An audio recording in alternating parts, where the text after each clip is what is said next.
Necesitamos la palabra de Dios. Fíjese que la palabra de Dios nos expone y la palabra de Dios nos habla, la palabra de Dios nos ministra, la palabra de Dios constantemente está haciendo cambios en nuestra vida. Y dice la palabra en Mateo capítulo 7 verso 24, un pasaje bien interesante, un pasaje que tenemos que desmembrarlo y tenemos que analizarlo y tenemos que hacer un poco de análisis en nuestra vida para ser mejores cada día delante de Dios. Dice los dos cimientos, ¿sí? Y cuando escuchamos los dos cimientos, algunos le llaman fundamentos. Tenemos que primero hacer un pequeño análisis a aquellos que en alguna etapa de su vida han visto alguna construcción, ¿sí? Aquellos que han tenido la bendición a lo mejor de construir, gracias, de construir su casa, por ejemplo. A lo mejor tiene un poco de sentido que es un cimiento, ¿sí? Aquellos que a lo mejor han construido, a lo mejor han trabajado en alguna constructora, van a tener un poco más de entendimiento de qué son cimientos, ¿sí? El cimiento también se le conoce como fundamento, como la base principal que va a sostener las columnas de una casa, ¿sí? Para todos aquellos que a lo mejor ya construyeron su casa y los que todavía estamos soñando con construirla, los expertos dicen que tenemos que tener cimientos grandes, zapatas grandes, ¿sí?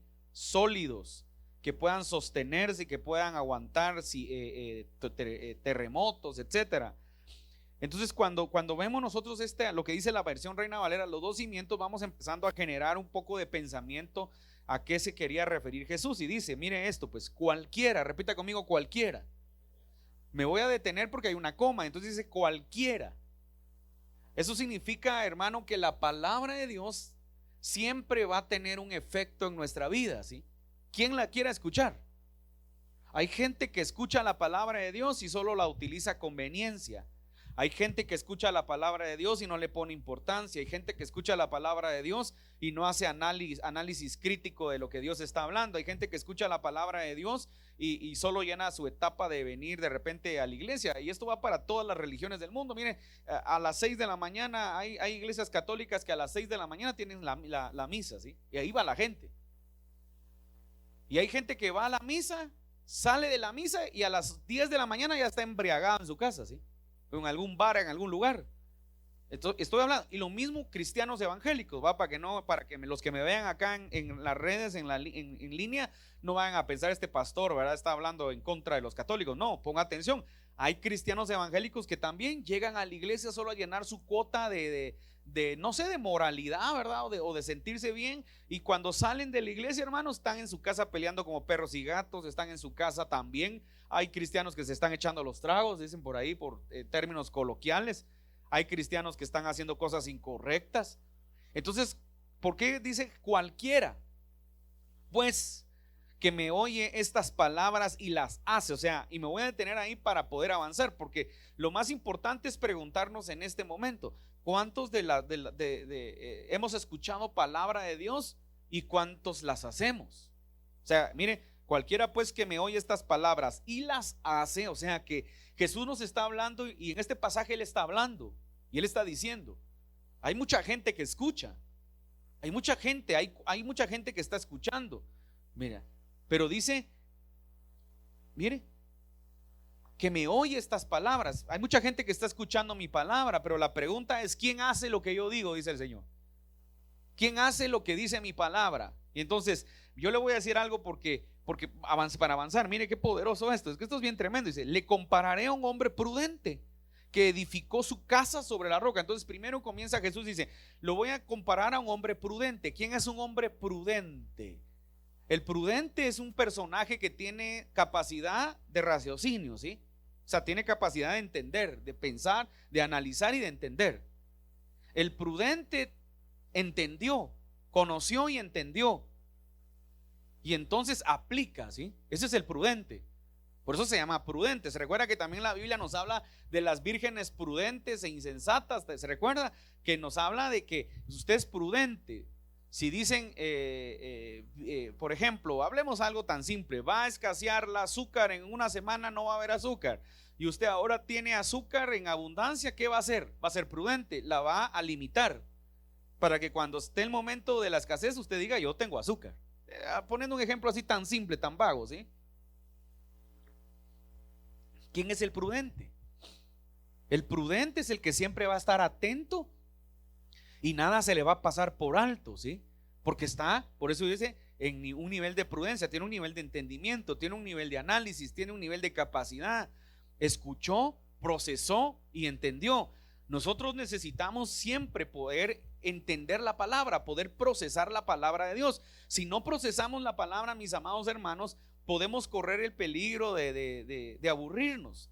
Fíjese que yo lo he predicado y lo aprendí con mis mentores. Y escuchaba a mi mentor hace años decir: si el evangelio no cobra vida en tu vida, si el evangelio no lo analizas, si el evangelio no entiendes que no solo se trata de aplaudir, de cantar una canción, porque ese es el problema.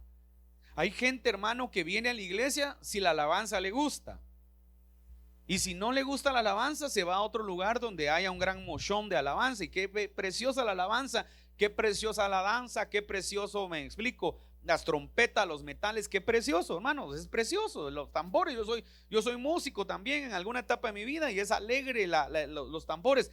Pero el venir a la iglesia no solo se trata de cantar canciones, aplaudir, se trata también de aprender y aplicar en nuestra vida. Entonces decía mi mentor: si nosotros solo venimos a la iglesia y no procesamos la palabra, no entendemos el evangelio, hermano, de aquí a 6 meses, si es que le doy mucho, y si quiere voy a exagerar, de aquí a 1 año le va a aburrir. No tiene sentido el evangelio. Qué aburrido venir a la iglesia. ¿Y para qué venir tanto si de todos modos no hay cambio de vida? ¿Para qué venir tanto si de todos modos no lo entiendo? ¿Para qué venir tanto si de todos modos no lo aplico? Algún religioso puede decir: por lo menos vengo, pastor. No se trata de por lo menos venir, se trata de cuánto de lo que escuchamos de las palabras de Jesús estamos aplicando en nuestra vida. Y aquí nos pone el estándar Jesús, porque Jesús nos pone un estándar. Fíjese que el mensaje de Jesús es simple para el que está esperando un rema revelado. El mensaje de Jesús es simple, pero es muy confrontativo. Le voy a decir por qué. Dice: mire, le compararé a un hombre prudente que edificó su casa. Repite conmigo: casa. Ahí se complicó la cosa, porque qué bueno que hubiera dicho edificó su vida. Entonces, qué bueno, hermano, edifique su vida. Y si su vida es un colocho, es un desastre, ¿verdad? ¿Qué importa? Pues no quiere cambiar, no cambie. El problema es que dice edificó su casa, y ahí se complicó. Ahí nos pone un estándar bien grande. ¿Por qué? Porque primero le hablo a los papás: hermano, sus hijos son el ejemplo de usted en casa. Si usted es un papá mentiroso, sus hijos son mentirosos. Si usted es un papá holgazán, sus hijos van a ser igual de holgazanes. Hermano, yo he ministrado a mucha gente que cuando hablo con sus hijos hablan igual de mal o igual de bien que sus papás. Mejor voy a decir esto, porque si no, Dios santo, alguien me va a ver en línea y va a decir: está hablando de mí. No, hermano, yo he hablado con hijos de ministros, pastores, amigos, gente de Dios, que hablan fe, que sus palabras son de fe, que sus palabras son siempre positivas, que siempre son su mensajes de convicción. Sus hijos hablan igual.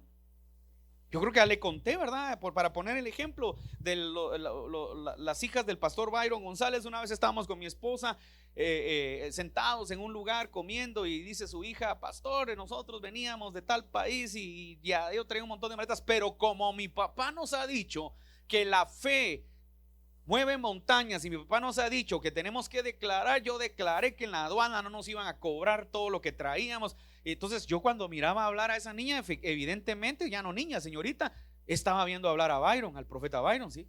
Dije: que wow, igual le hablan sus hijas. Me explico. Vámonos a la otra parte, porque quiero poner los dos ejemplos.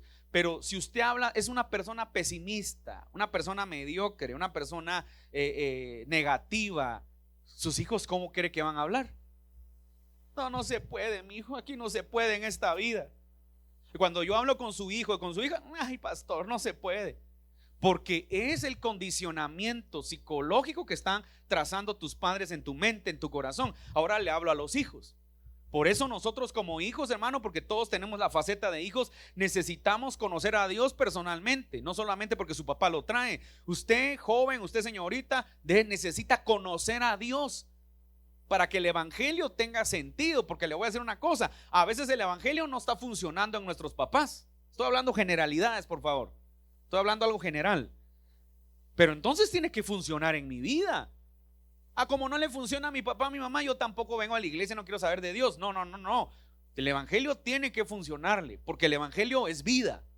Entonces Jesús está hablando y miren lo que dice Jesús: cualquiera que escuche mis palabras, o sea, las palabras que salen de su boca eran vida. Las palabras que salieron de su boca quedaron plasmadas en la Biblia. La Biblia es la palabra de Dios. Por lo tanto, nosotros tenemos que hablar la palabra de Dios, jóvenes. Entonces, yo le voy a decir una cosa, de verdad, se lo digo con mucho, quiero con corazón sano, saludable. Pero en mi juventud yo me recuerdo que si hay algo que apreciaba, que me gusta y hoy lo sigo practicando, porque a veces yo salgo a caminar o a correr, me pongo mis audífonos, me coloco alguna música que me ministre y me voy a caminar. Y aquí me cuesta donde yo vivo porque es en pendiente y es una elevación bien fuerte. Pero pensemos, ahí está mi esposa. Cuando vamos a México, salgo y recorro casi 7 kilómetros porque es una vía donde vive mi hermano. Y yo voy orando, hermano, voy meditando con Dios. Y no me estoy haciendo más espiritual, pero eso es algo que yo practico desde joven.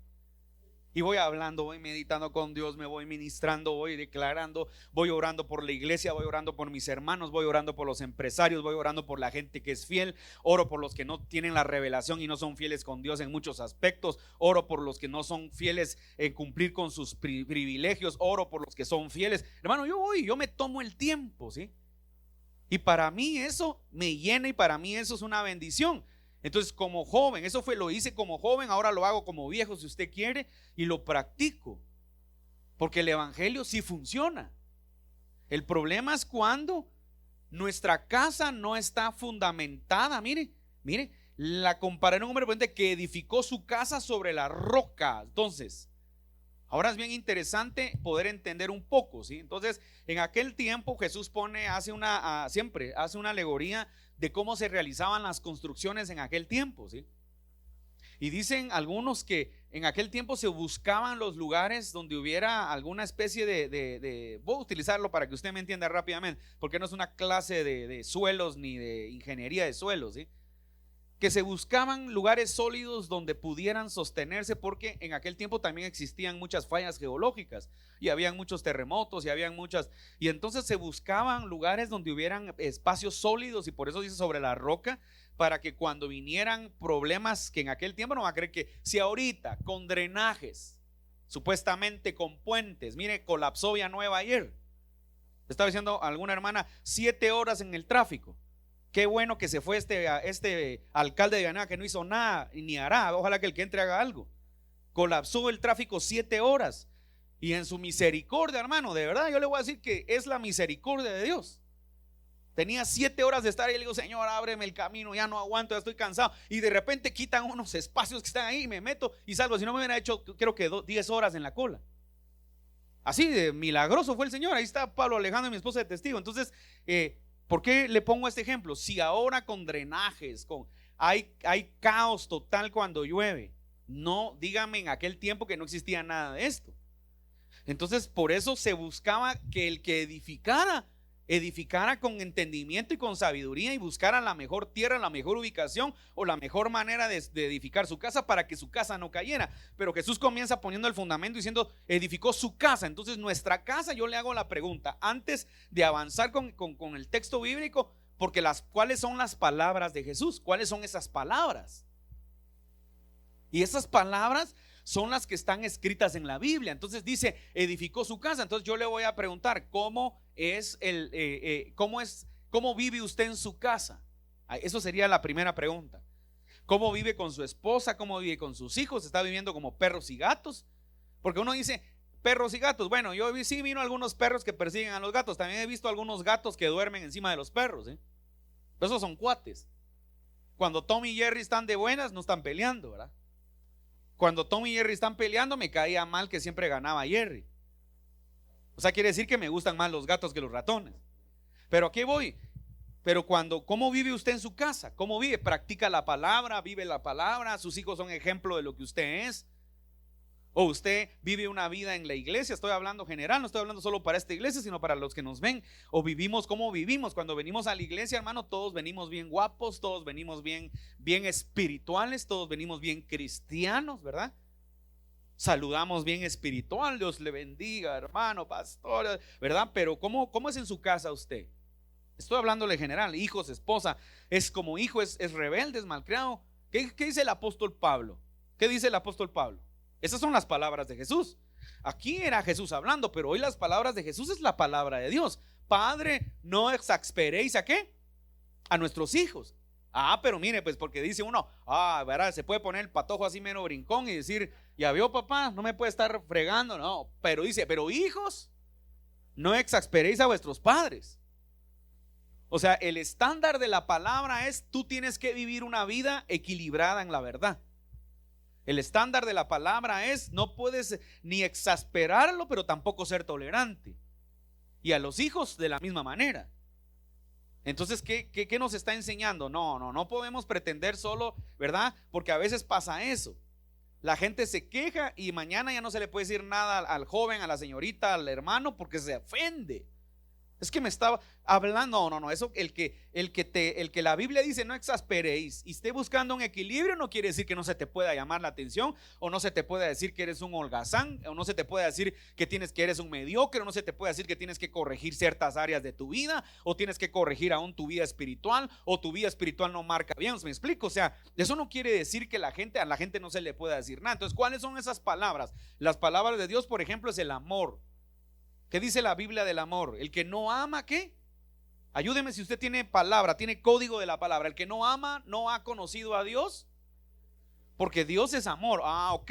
Entonces, si usted tiene problemas para amar, póngale esto, porque esto es grueso, esto es delicado en lo que yo le digo. Si usted tiene problemas para amar a sus hijos, amar a su esposo, amarse a usted mismo, usted está en un grave problema, hermano. Usted no conoce a Dios. Pero estamos orando. Otra vez, ¿verdad? Yo siempre lo digo, porque me crea una confrontación. A mí me confronta, hermano, de verdad. Yo le oro a Dios y yo le digo a Dios, y si ahorita viniera el Señor y suena la trompeta, ya estoy practicando el chofar con fuerza, ¿yo? Ya lo voy a traer. Va a pegar un susto un día a los que se están quedando dormidos. Un día estaba en la casa, hermanos, y como en la casa también hay una iglesia, y soné el chofar, dije, ahorita de plano dijeron, ahí viene Cristo. Porque hay un eco ahí donde estoy, hasta se oye el eco, así que se queda así impresionante. Ahora bien, viene esto pues. Entonces, ¿qué significa esto? Entonces la pregunta es, si ahorita suena la trompeta, preguntémonos, hermano, ¿quiénes nos iríamos con el Señor realmente? Mire cómo me porto, no quiero ser legalista, no quiero ser, ¿quiénes nos iríamos con el Señor?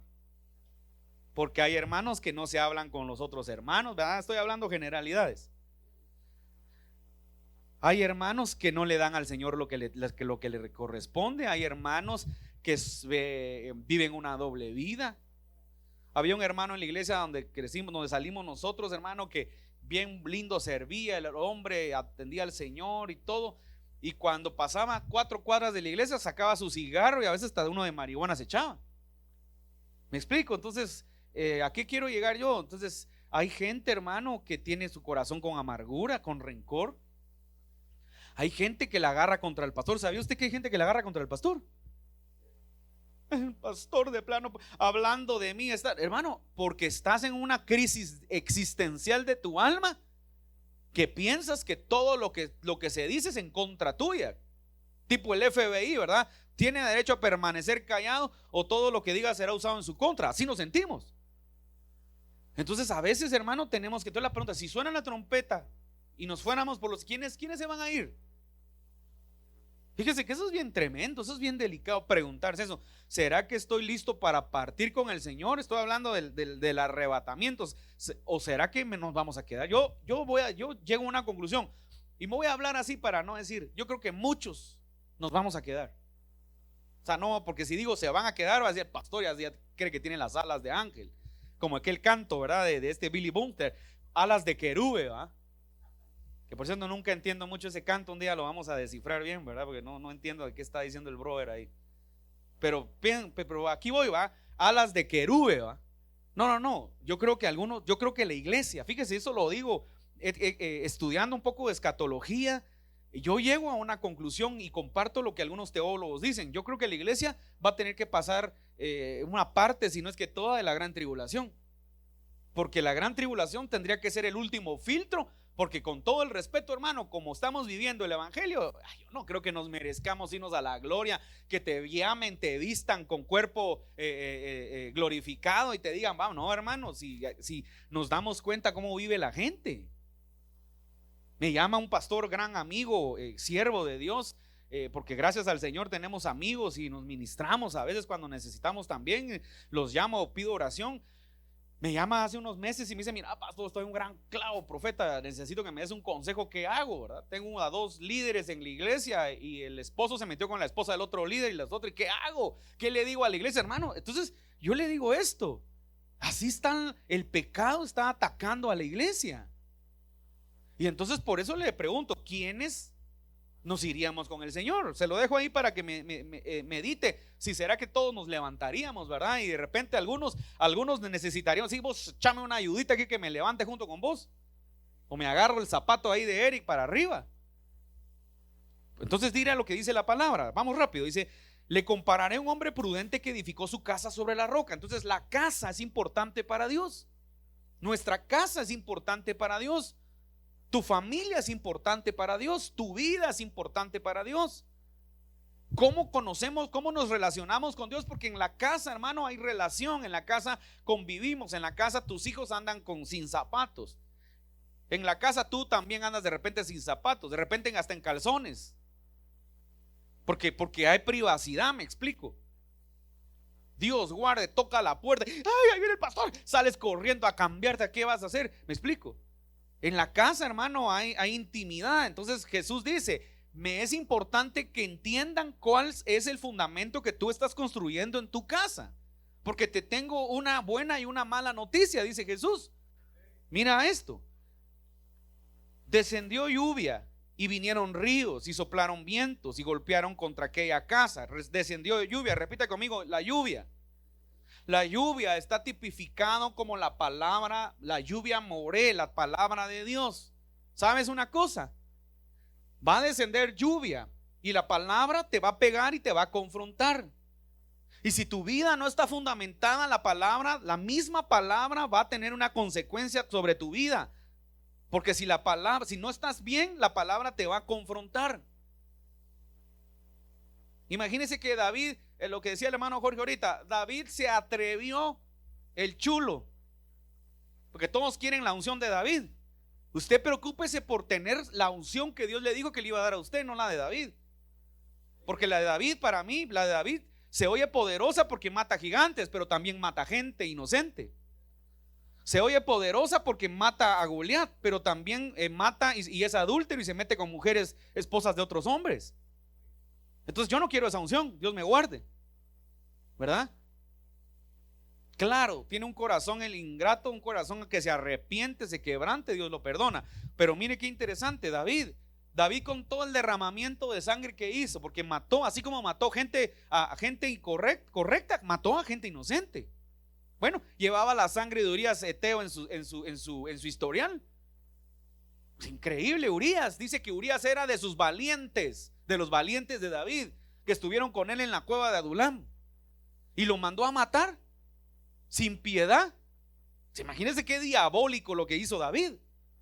Y lo mandó a matar, y cuando lo mandó a matar, esa sangre estaba sobre David.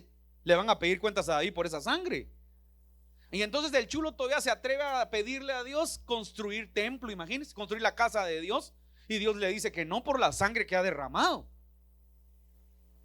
Solo para que se dé cuenta el alcance de David, que es la figura de aquellos que se portan mal delante de Dios, pero le están pidiendo las ultras mega archibendiciones del Señor. Y no es que Dios no se la quiera dar, de hecho lo bendijo, porque se las dio a su hijo Salomón, lo que hablaba hermano Jorge. El ingrato presentó, por eso yo le digo, yo le he explicado y lo vamos a tener que enseñar más profundo. El diezmo no solamente es traer un diezmo y ya estuvo. Traigo el diezmo y a ver si me sale el chance mañana. El diezmo es generacional. David entregó sus ofrendas, entregó su bendición. Y dice la Biblia, vaya a estudiarlo, cuando le tocó reinar a Salomón, dice la Biblia que le llevaban barcos, venían los reyes de otros de Oriente y le traían presentes, le traían regalos, y el hombre se hizo poderoso y se enriqueció. ¿Pero qué cree? ¿Que porque Salomón era muy bueno? No, era porque su padre lo sembró. Bueno, miren lo que nos enseñó Jorge ahorita. 1.9 billones de dólares. Imagínense la fortuna de David. Entonces, ¿a qué quiero llegar yo? Entonces, cuando vemos nosotros la palabra comienza, Jesús con una demanda, pues descendió lluvia, vinieron ríos y soplaron vientos. Los vientos están tipificados, hermano, como los vientos que van a probar tu fe y van a probar qué tan fundamentado tú estás. ¿Te recuerdas cuando estaban los hombres en la barca a la cuarta vigilia de la noche? Y cuando vas a ver el historial, te vas a encontrar con un Jesús que durante el día les dio la cátedra de enseñanza y en la noche, en la madrugada, les pasó el examen. Tenga cuidado que Dios le esté dando la cátedra en el día y en la noche, en la tarde, en el día siguiente Dios les vaya a probar su fe y salgamos reprobados. Entonces durante todo el día Jesús estuvo haciendo milagros, multiplicó panes, declaró, bueno, y en la noche dijo, bueno, me voy a ir a orar y aquí a las 3 de la mañana les voy a hacer el examen a los discípulos, a ver si están preparados. Y usted ya sabe la historia. A la medianoche empezó a la cuarta vigilia, 3 de la mañana comienza la tormenta y Jesús viene caminando sobre el agua. Y Pedro tiene la capacidad de caminar sobre el agua, pero cuando se da cuenta de los vientos se comienza a hundir. Entonces perdieron el examen, salieron reprobados. Entonces dice, descendió lluvia, vinieron ríos, soplaron vientos. Entonces, ¿qué significa el viento? Por eso la palabra dice, Espíritu de Dios, ven y sopla de los 4 vientos. ¿Qué significa eso? Es orientación, es ubicación. Entonces nosotros necesitamos realmente que el Espíritu nos ubique en dónde estamos nosotros en la palabra de Dios, cómo está siendo fundamentada nuestra vida.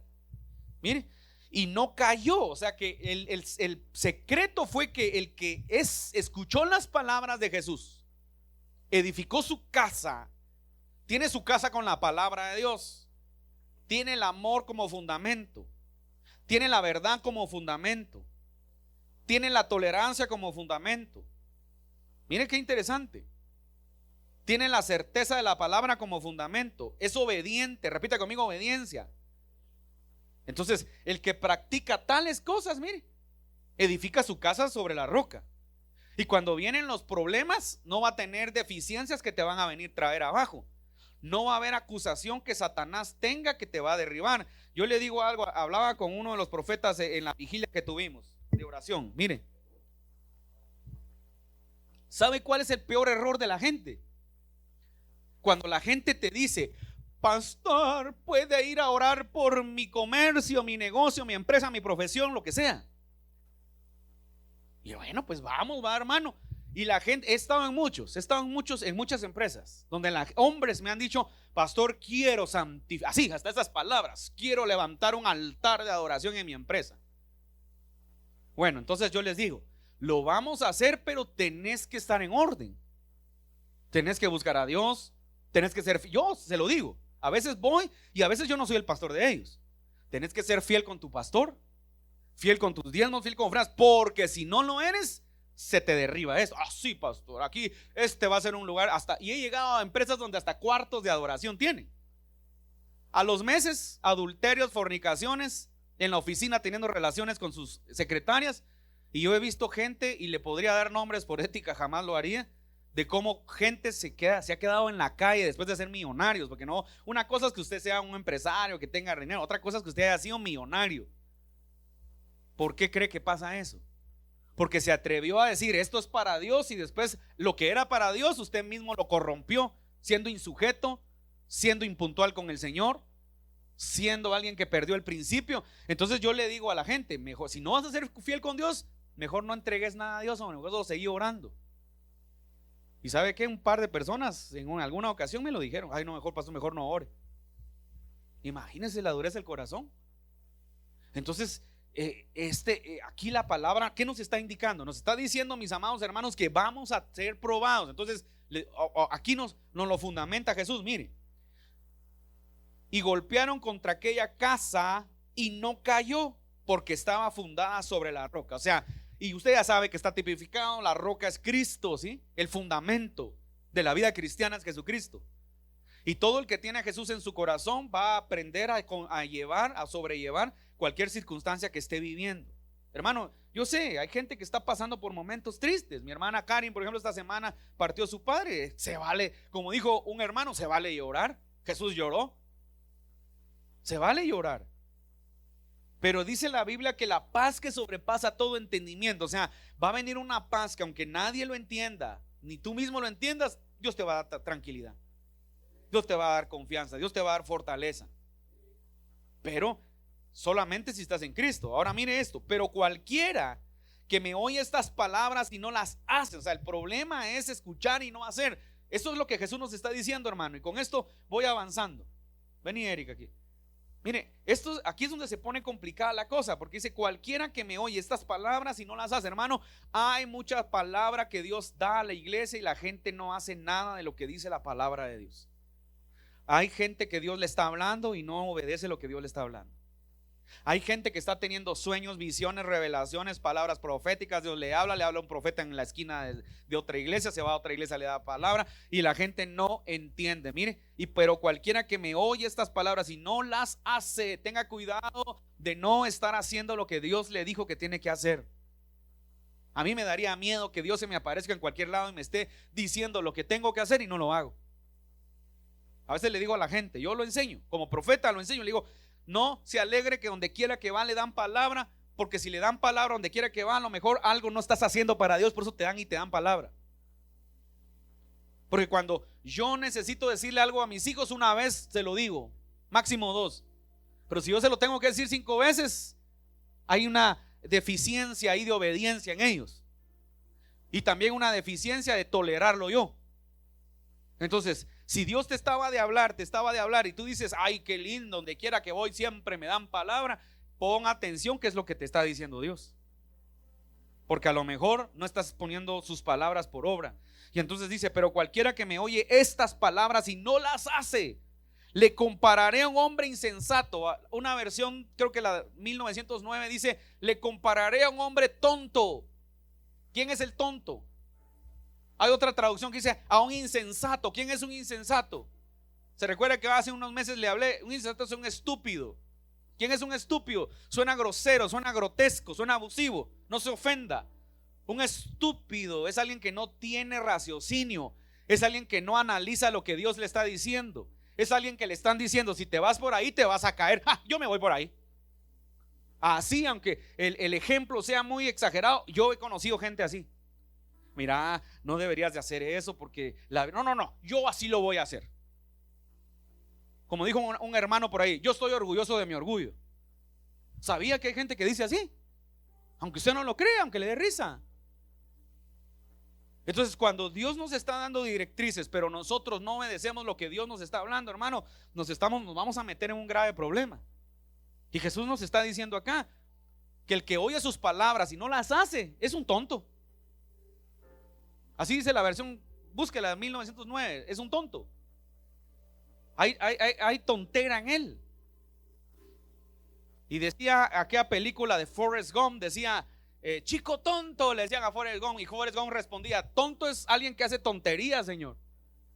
Como quien dice: yo no hago tonterías, no soy tonto. Pero así le decían porque parece que él como que era autista, tenía un nivel de autismo, algo así raro la película.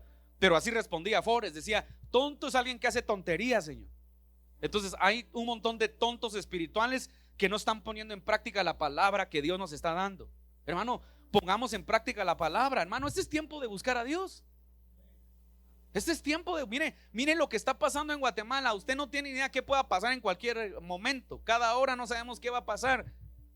Ya deje de estar peleando por quien quede o no quede, hermano. Oremos para que Dios tenga misericordia de este país. Deje de estar peleando en las redes con los pastores, deje de estar peleando con medio mundo. ¿Sabe qué ha logrado Satanás? Que la tontera abrace a la iglesia. Y un montón de tontos peleándose entre ellos. Bueno, le decía, hace 4 años un montón de tontos votaron por el alcalde de Villanueva, y hoy un montón de tontos estamos en el tráfico. Porque no hay voluntad, no existe la voluntad de querer ayudar. Entonces deje de estar peleando, mejor busque a Dios y haga lo que Dios dice. Entonces dice: cualquiera que oye estas palabras y no las hace, le compararé a un hombre insensato que edificó su casa sobre la arena. Entonces, encima de que era tonto, ¿qué es un insensato? Es alguien que tiene conocimiento pero no lo aplica. Entonces edificó su casa sobre la arena.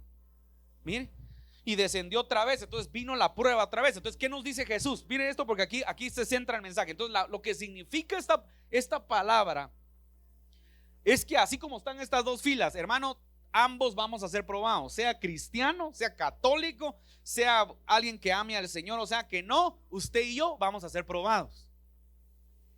Y solo el que edificó su casa sobre Cristo, solo el que ha tenido relación con Jesucristo, solo el que conoce al Señor, solo aquel que camina con el Señor, solo aquel que está imitando el carácter de Cristo, ese va a salir aprobado. Entonces este insensato se le dio palabra, escuchó palabra, pero las palabras le dieron igual, las tiró, eran basura las palabras de Jesús. Edificó su casa sobre la arena, y cuando vino, dice, descendió lluvia y vinieron ríos y soplaron vientos y dieron con ímpetu contra aquella casa, y cayó, y fue grande su ruina.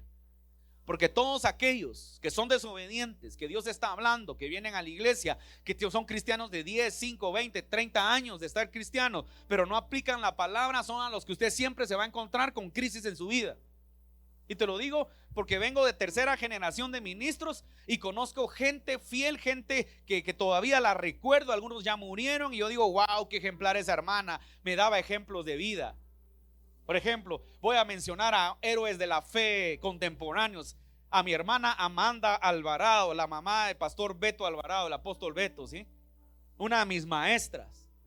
Una mujer piadosa, una mujer de fe, una mujer que un día me dio una cátedra, me pusieron a mí en un proyecto y la pusieron a ella después. Y yo me quería así como que yo me la sabía. Y ella me dijo, no, mijo, vas a hacer esto y no sé qué. Yo me recuerdo que ese proyecto, ahí está mi esposa, le juntamos al pastor en menos de un mes 50,000 quetzales para un proyecto que necesitaba, ¿sí?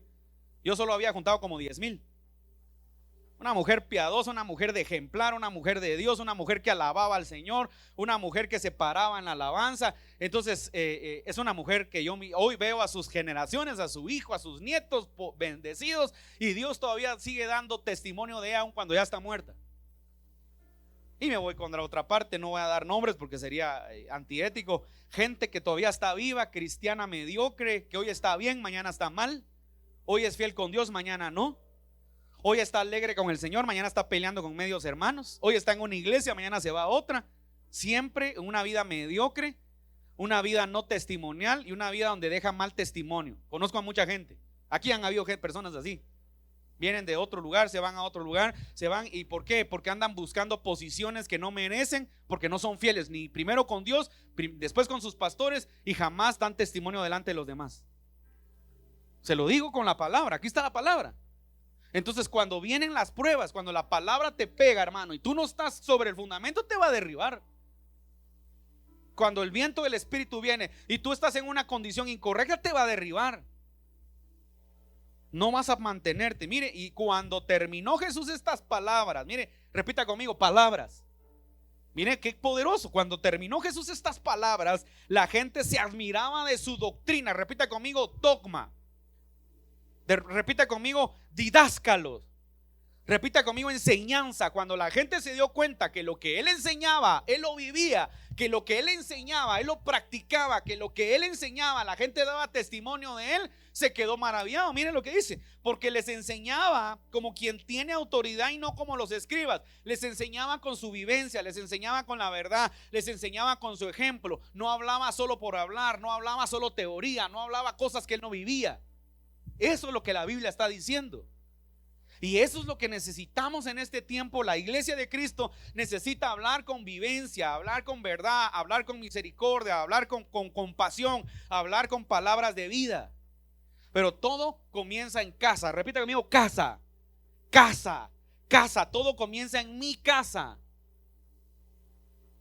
Estaba yo hablando hace unos días, me bajé del carro, le estaba contando. Y es chistoso lo que le voy a contar.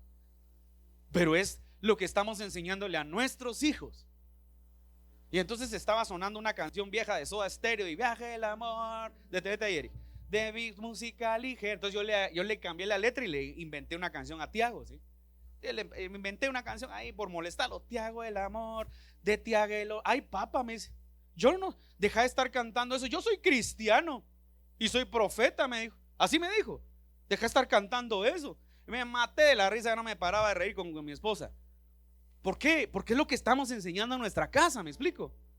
Y lo que estamos enseñando en nuestra casa tiene que evidenciarse allá afuera. Lo que yo estoy enseñando en mi casa se tiene que evidenciar, hermano. Yo no puedo solo estar viviendo lo que decía uno de mis mentores, un evangelio paja. Ahora, ¿qué es un evangelio paja? Para que me entienda. La paja, hermano, si usted le tira un fosforazo, se enciende y se consume en segundos, ¿sí? Entonces, un evangelio paja, usted no puede estar solo acá, que la gente diga, no, qué fuego, no, pero solo duró 5 minutos, 5 segundos. Y después se chamuscó. Y se le acabó el fuego, se le acabó el poder de Dios y se le acabó todo. No, nosotros tenemos, mire, que la gente se maraville de nosotros. Dice, y cuando terminó Jesús estas palabras, mire, la gente se admiraba de su doctrina, la gran, así como, wow, mano, ¿este quién es? ¿Este cuate quién es? Wow, porque le voy a decir una cosa, hermano, para los que hemos estado expuestos a la palabra hace años. Yo me recuerdo que cuando estábamos, voy a poner de ejemplo y voy a honrar la vida de mi mentor, el pastor, el apóstol Rodolfo Gómez. Yo me recuerdo que cuando hace 20 años estábamos nosotros sentados en los congresos y estaba predicando el pastor Rodolfo. Yo me recuerdo que estaba yo sentado en una esquina, en la otra esquina estaba otro hermano maestro también, y nos quedamos viendo, porque cuando la palabra se te expone, se te hace viva. Hermano, yo sentía aquí que se me cae viendo así como dice, ¿entendiste lo que se está predicando? Hermano, eso ya no existe en muchas iglesias. La gente ya no tiene esa emoción de la palabra. Algunos, que se apure el pastor, hombre, ese mensaje yo ya lo había oído y mejor se lo escuché a tal hermano. No, no se trata si ya lo oíste. La pregunta es esta mañana, esta hora, esta tarde, ¿cuántos estamos aplicando la palabra de Dios en nuestra vida? ¿Y cuántos la gente da testimonio de quién nosotros somos delante de Dios? Que la gente realmente diga, es que ese hermano es ejemplar, es que este hermano es ejemplo, es que wow, qué lindo lo que... Hermano, tenemos que ser ejemplo en este tiempo. La iglesia tiene que tomar autoridad. La iglesia tiene que tomar ejemplo. La iglesia tiene que caminar en la verdad, hermano. Tiene que conocer a Jesús. Jesús habla, Jesús da palabras. Las palabras que predicamos no son palabras de nosotros, son palabras de Dios. Y ya tenemos que comenzar a valorar esta bendita palabra de Dios que tenemos. Apliquémosla. Ahí va a ver lo que va a pasar. Apliquémosla y va a ver cómo el Señor va a glorificarse en nuestra vida. Cualquiera que oye estas mis palabras y no las pone por obra será semejante a un hombre insensato. Hermano, oremos para que la insensatez salga de nuestra vida, porque hay mucha gente que Dios le viene hablando por años, no por meses, y no entiende lo que Dios le está diciendo. Lo triste es que todo el mundo sí entiende, que es lo más duro. Al que le habla no entiende y todo el mundo dice, ay, Dios santo, ya a ese hermano Dios le está diciendo, pero esa persona no entiende. Oremos para que Dios tenga misericordia y ponga sensatez y aplique, porque cuando aplicamos empezamos a ver cómo Dios obra en nuestra vida, en nuestra casa, en nuestra familia, con nuestros hijos y nuestros jóvenes. Ese es el tiempo de buscar a Dios, muchachos. Es el tiempo de buscar a Dios. Es el tiempo de caminar con Él. Porque lo que viene para los próximos años, hermano, son cosas que degradarán la fe y degradarán la ética y degradarán la moralidad. Así que necesitamos jóvenes tomados de la mano de Dios para que sean fuertes. Ponte sobre tus pies, vamos a orar. Quiero darle gracias al Señor y quiero que el Señor haga una obra en nuestras vidas. Que su Espíritu Santo nos ministre. Que su Espíritu Santo obre, ¿sí? Que su Espíritu Santo levante sus manos un minuto y digámosle a esto al Señor: hoy te rindo mi ser. Dígaselo al Rey, vamos. Te doy mi corazón.